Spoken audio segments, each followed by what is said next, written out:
Bienvenidos, esto es Radio Sefarad y estas son las noticias. Empezamos un día más con los titulares de hoy. Israel, un Yom Kippur tranquilo. El presidente francés propone una nueva conferencia de Naciones Unidas sobre Siria. Grecia nombra un viceministro que se ve obligado a renunciar apenas unas horas después por tuits antisemitas y homófobos. El jefe del ejército iraní dice que destruirá a Israel en menos de 25 años. Son noticias que hemos preparado para hoy en el comentario, como siempre, Jorge. Hola, Jorge. ¿Qué tal, Jordi? Luego no estará Raquel, en el apartado cultural estaremos de nuevo, Jorge y yo, proporcionándoles algunas noticias, pero empezamos ya en Israel. Pese a que muchos medios, incluso israelíes, señalaron que fue un Yom Kippur tranquilo, se registraron en ese día al menos 24 lanzamientos de piedras y ataques con bombas incendiarias contra soldados y civiles judíos. También se supo que el ejército frustró un atentado terrorista en la zona del Valle de Jordania, cuando un palestino proveniente de Cisjordania se acercó a un puesto militar llevando un artefacto explosivo. Además, más de 200 palestinos se amotinaron cerca de Hebrón, lanzando piedras contra la policía y una bomba incendiaria en una casa judía de la ciudad. También un suceso similar en Har HaHoma, en el sur de Jerusalén. La ausencia de muertos y heridos es lo que los medios han destacado como tranquilidad. Ya, es una tranquilidad evidentemente que es solo aparente y que no es más que nada una expresión de voluntad que la realidad, porque la realidad está ahí imponiéndose con un mar de fondo muy agitado en la población árabe israelí, en la población palestina y especialmente con estos ataques terroristas de baja intensidad, como son los de lanzamiento de piedras y bombas incendiarias, pero que sí, nosotros mismos hace unas semanas, cuando hubo un ataque terrorista cometido por judíos en una casa con una bomba incendiaria, lo calificamos de ataque terrorista, pues evidentemente también las bombas incendiarias de los árabes sobre casas israelíes pues tienen que ser considerados terrorismo y no un juego de niños, sino una falta leve. Esto es así. Se ha demostrado de que Israel se ha tomado muy en serio el tema de penar con la máxima inconsistencia a los terroristas que sean de origen judío, pues también esperamos y sabemos que van a condenar también y a reforzar las condenas y los medios legales que existen para condenar a los que arrojen piedras, porque no son tirar piedritas, ¿eh? Estamos hablando de rocas, estamos hablando que las tiran con ondas de una fuerza tremenda que pueden llegar a 30 y 40 metros de distancia. No es alguien como aquí en una manifestación que le coge una piedra, sino que van con piedras preparados y van con aparatos, por llamarlo de alguna manera, estas ondas con tiras de cuero, en las que están muy entrenados y que pueden hacer muchísimo daño y matar gente, como ya ha sucedido en varias ocasiones. Seguimos. El presidente de Francia, François Hollande, propuso la celebración de una nueva conferencia de Naciones Unidas sobre Siria que reúna a todos los países que quieran contribuir a encontrar una solución política al conflicto que vive el país árabe. El mandatario francés recordó que ya se han celebrado 2 conferencias internacionales de paz sobre Siria en la capital helvética y apeló a que haya una tercera que permita a todos los países que quieran que vuelva la paz a Siria. El conflicto que vive Siria desde marzo de 2011, cuando surgieron protestas contra el gobierno de Bashar al-Assad, ha causado unos 220.000 muertos y más de 4 millones de refugiados en países vecinos, así como 7,6 millones de desplazados internos, según cálculos de Naciones Unidas. Bueno, y uno dice, si ya se han celebrado 2 conferencias de Naciones Unidas y no ha pasado nada, ¿por qué piensa que esta tercera conferencia va a servir de algo? Y yo digo que sí, puede ser que esta tercera conferencia pueda servir de algo, porque por lo menos Europa ya está preocupada por lo que pasa en Siria. Y no está preocupada por lo que pasa en Siria por los sirios o por la estabilidad en la zona o por el conflicto de los musulmanes, no, simplemente por la crisis migratoria. Hay que decirlo con todas las letras. Si no se hubiera desatado esta crisis que hace entrar decenas de miles de refugiados cada día entre ellos una buena parte de sirios, pero vamos a ver que las estadísticas sobre esta corriente migratoria son espeluznantes porque dicen que solamente la mitad son sirios. O sea que la otra mitad son gente que se cuela. Hay países realmente conflictivos como Afganistán y Eritrea, pero también hay mucho ahí de Bangladesh, de Pakistán, de países con economías débiles que lo que quieren es llegar a Alemania y recibir la categoría de asilo político que les permite seguir viviendo perfectamente con un subsidio estatal sin trabajar. Entonces esto es un efecto llamado tremendo para el mundo musulmán especialmente, pero también para todo el mundo asiático, gente que pueda vender, entre comillas, que son sirios por sus rasgos asiáticos, ¿no? Esto es, por eso digo que esta conferencia puede ser que sea distinta y una de las estadísticas era esta, que la mitad de los que llegan son sirios y la otra mitad no. Y también otro dato que no se refleja tanto en las imágenes de televisión y en la prensa, en las imágenes de las fotos, es que el 80% de los que llegan son hombres solos. No son niños, no son mujeres, no son viejos. Y entonces uno se pregunta, ¿qué pasa? Entonces, bueno, lo que pasa es lo que venimos reiterando, que seguramente hay muchas historias dramáticas de gente que viene huyendo de la guerra, aunque también recordemos que esta gente ya estaban refugiados en Turquía. Ya habían salido de la guerra hace 3 y 4 años. ¿Qué es lo que puso en marcha esta corriente migratoria? Esto es algo que le hemos preguntado muchas veces en voz alta en este espacio.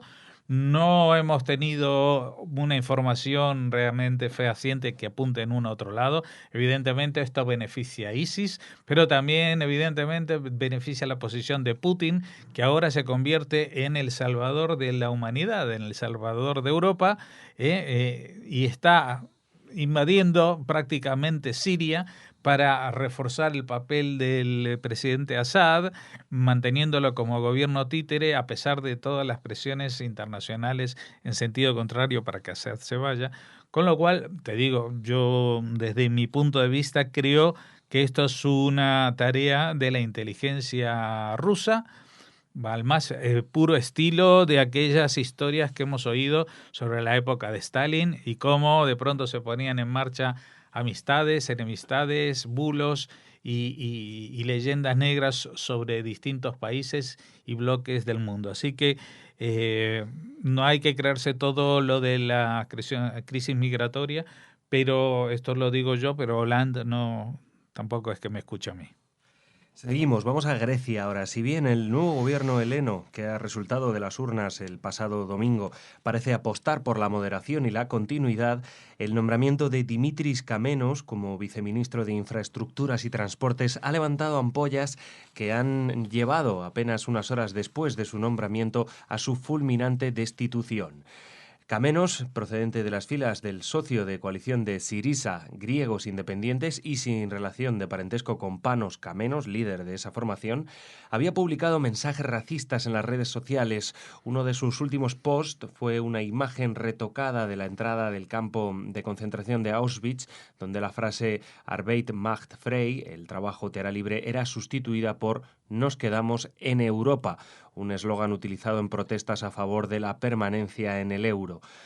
Kamenos también se preguntó en 2014 por qué el grupo neonazi Amanecer Dorado no impidió un desgraciado desfile gay enfrente del Parlamento, o su defensa de las teorías de la conspiración en las que se cuestiona por qué los judíos no fueron a trabajar el 11S a las Torres Gemelas, que publicó en Twitter. Bueno, esto es lo que ha pasado. Destitución fulminante. En cuanto el tema es así. Este nombramiento a Tsipras parece que no le convencía de entrada, pero era una condición sine qua non del partido aliado de griegos independientes, ¿no? Lo que pasa es que en cuanto lo nombraron, aparecieron estos tweets especialmente este de las Torres Gemelas, ¿cómo es que no murieron judíos? Cuando la verdad es que sí murieron judíos.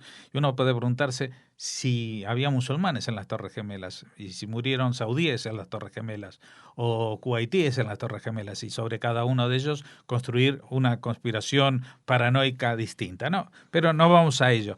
Este tío es un impresentable. Y aunque estos tweets hayan sido escritos antes y en realidad pase como en otros casos que sea un retuiteo, pues ha sido la destitución fulminante, porque incluso Grecia, con un gobierno de izquierdas, no puede permitirse un personaje así, cosa que la ciudad de Madrid parece que sí, porque aquí el concejal Zapata lo único que fue es no asumió la cartera de Cultura, pero es el concejal de distrito, de Villaverde, El Pardo y no sé qué. O sea, es un personaje que está en la dirección, en la directiva de esta ciudad, capital de España, en plena Europa, en la Unión Europea, alguien que ha retuiteado tweets antisemitas que no vamos a volver a mencionar, pero que decimos aquí, incluso una fuerza como Syriza, que ha servido de espejo en donde se mira a Pablo Iglesias y su formación, Podemos, y su marca blanca, ahora Madrid, pues ellos han expulsado fulminantemente a este Camenos, porque no han expulsado ni fulminantemente ni 100 días después al señor Zapata. Y terminamos hablando de Irán. El jefe de las Fuerzas Armadas de ese país, Ataollah Salehi, aseguró que en un posible conflicto, el ejército del país persa destruiría a Israel en menos de 25 años, recordando similares declaraciones recientes del más alto líder religioso, Ali Khamenei. Deseamos que Israel emprenda una acción militar contra nosotros lo antes posible. Seguramente lo vamos a aniquilar, afirmó Salehi durante un desfile militar en Teherán con motivo de la conmemoración del inicio de la guerra contra Irak en 1980. También señaló que la aniquilación del régimen de Tel Aviv por parte de Irán también beneficiaría a los Estados Unidos, librándolos de la influencia israelí. Sí, esto, Jordi, es después del acuerdo. Después de la firma del acuerdo de las 6 potencias mundiales, porque estaba también Alemania y Irán, pues esto es lo que está pasando, de que no solamente el líder supremo, sino también el jefe de las Fuerzas Armadas en sus discursos arengando a los soldados a destruir Israel y dice, deseamos que Israel emprenda una acción militar contra nosotros lo antes posible. Y después dice, lo gracioso es que dice, seguramente lo vamos a aniquilar. Seguramente, y si no, ¿qué pasa? Si no, ¿qué pasa? Este es un descerebrado, el Ataollah Salehi, como todos los de la cúpula iraní, y yo sé que queda mal hablar así mal de la gente y utilizar estos calificativos, pero realmente con personajes tan siniestros como estos, en los que se regodea nuestra Cancillería, haciéndoles la pelota y prometiéndoles el oro y el moro, y nunca mejor dicho, porque del moro quieren el oro, pero no lo van a hacer, han sido engañados y serán engañados todos los europeos, especialmente los españoles, y se nos va a quedar la cara de tontos cuando no nos den ni el tren de alta velocidad del cual nos están echando en Arabia Saudita, por cierto. Pero no nos están echando solamente porque el tren no se construye bien, porque las industrias europeas, españolas especialmente, tienen muchísima experiencia en ese terreno. Nos están echando porque España no está haciéndole la pelota a Arabia Saudí, sino a Irán, que es el enemigo de Arabia Saudí. Así que el gobierno que se lo piense un poquito, porque le están prometiendo una cosa que no le van a dar y le están quitando la que tenía. A ver si suman 2 más 2 y a ver si llegamos a la misma conclusión que la calculadora que tengo yo y el ábaco que tiene el chino de la esquina y los cubitos que tiene mi hija cuando juega a sumar. Gracias, Jorge. Hacemos una pequeña pausa y volvemos con Cultura.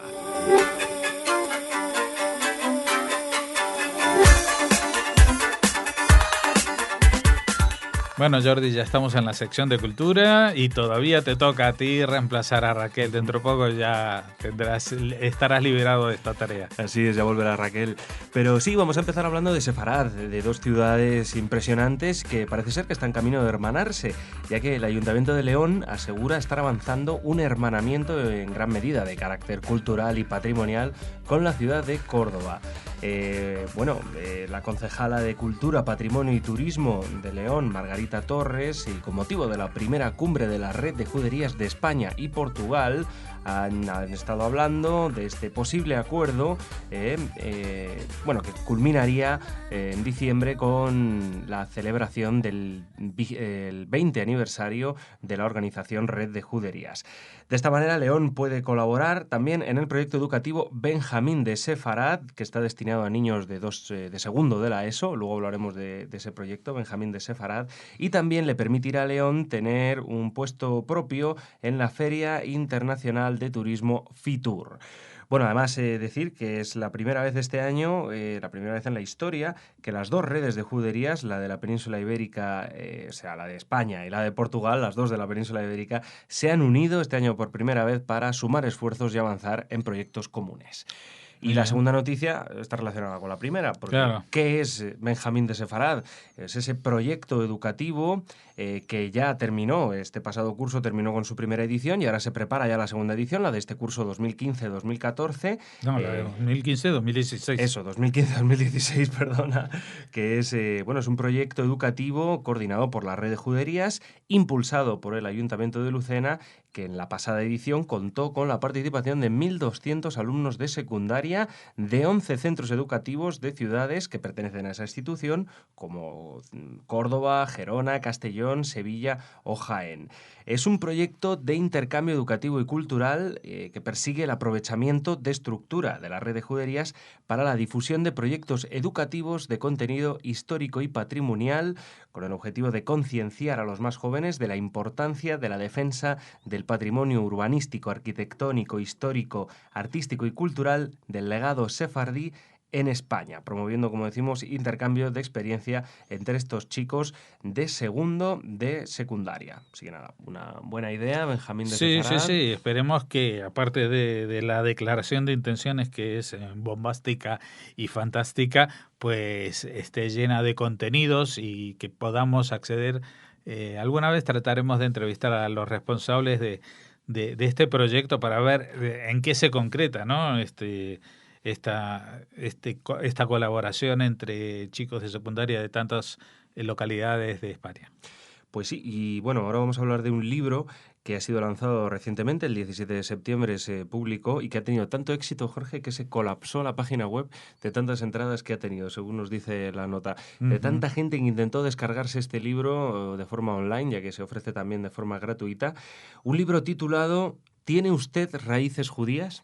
Con este título, imagínate que a mucha gente le va a interesar, y más aún ahora. Sí. Y hablando en español. Claro, en español, es un libro en español. Claro, porque es donde realmente puede uno descubrir más raíces judías ocultas durante generaciones. Claro, hablamos de los Bnei Anusim, y es un proyecto lanzado por la ONG de Jerusalén, Shavei Israel, que también les conocemos aquí en Radio Sefarad, y aunque es un libro escrito por Michael Freund y también por el rabino Eliyahu Birmaun, que es el director educativo de Shavei Israel, pues está escrito en español. Bueno, está traducido al español. Me imagino que originalmente fue escrito en inglés porque está dirigido a un público hispanoparlante, sobre todo de aquí y también de Latinoamérica.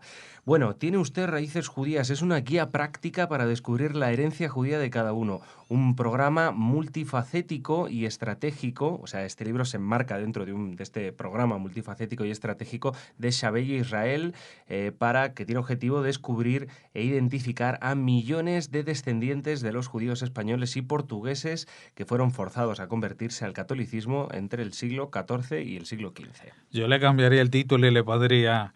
¿Está seguro que usted no tiene raíces judías? Porque siendo tan amplia la presencia judía y ya durante años hemos hablado de estudios incluso de ADN que apuntan a que solamente en la península ibérica, solamente en España, más o menos el 10 o el 15% de la población tendría sangre de descendientes de sefardíes, y en la América Latina, pues tendrían que ser también, y muchos más, e incluso porque no olvidemos que el año de la expulsión de los judíos de España coincidió con el descubrimiento del nuevo continente, con lo cual muchos dijeron, bueno, aquí en España no nos dejan, vayámonos por ahí, que está la cosa mucho más abierta, y tardó muchos más años en llegar la Inquisición para descubrirlo, y incluso así hubo gente que durante muchos siglos mantuvieron algún tipo de nexo con el tema judío a través de costumbres, incluso la mayoría de las veces, más que algo tangible, era una especie de secreto que se confesaba. Hemos oído muchísimos testimonios así, secretos que confesaban madres y abuelos a sus hijos y nietos, ya prácticamente a la puerta de la muerte, pues decirles algo así como: hijo o nieto, sabed que sois judíos. Pues este tipo de testimonios pues es muy amplio, y este libro les ayudará a redirigir sus intenciones, sus preguntas e investigaciones, Claro. como las que nosotros recibimos todas las semanas, especialmente en la sección Huellas. Así es, da pistas, ¿no? Para esa gente que tiene una intuición acerca de un posible origen judío, pues bueno, te habla de cómo realizar una búsqueda genealógica, por ejemplo, o información sobre costumbres ocultas que bien podrían significar tal vez, pues eso, un origen hebreo. Bueno, simplemente recordar que esto no necesariamente tiene que estar vinculado a la ley de nacionalidad no, para sefaradíes, porque aunque hay cierto oportunismo en el libro, no hay lo vamos cierto a negar. oportunismo, el tema está de moda, pero vamos a ver, una cosa es descubrir que uno es judío y que le interesa el tema y acercarse, e incluso plantearse una Claro. conversión, Uh-huh. pero otra cosa es descubrir y poder documentar la descendencia judía, Claro. porque eso ya nos remonta a 15, 17 generaciones atrás, y va a ser muy difícil que alguien pueda remontar tanto. Pues nada, incluimos el link por si quieren más información sobre este libro. Shabei.org es la página web. Pues nada, Jorge, con esto terminamos y ya terminamos la semana. Sí, vamos a decir Shabbat Shalom, y vamos Shabbat a decir Shalom. también Chag Sameach, porque lunes y martes es Sukkot, con lo cual no habrá las noticias de los lunes para Sukkot, pero ya cuando volvemos el miércoles tampoco habrá noticias de actualidad, así que en realidad nos estamos despidiendo hasta el próximo jueves. Así es, hasta el jueves no habrá actualidad en Radio Sefará, pero sí otros muchos contenidos especialmente dedicados a la fiesta de Sukkot, claro. Pues nada, Jorge, hasta el jueves. Hasta el jueves.